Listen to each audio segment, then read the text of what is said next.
নারী কত সুন্দর অভিনয় করে, অভিনয়ের জন্য নারী সারা রে।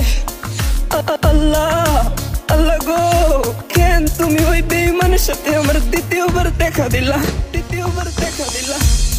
তোর প্রেমেতে পইরা জীবন হইল রে ছাড়ে খা।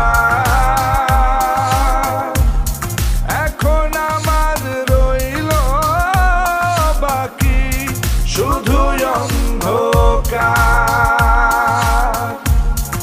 এখন আমার রইল বাকি শুধু অন্ধকার। কতটা বেঈমান হলে পুরুষের জীবন নিয়ে খেলে। হায় রে বেঈমান না রে, পুরুষের জীবন নিয়ে খেলে। তোর বাপের কথা মনে করে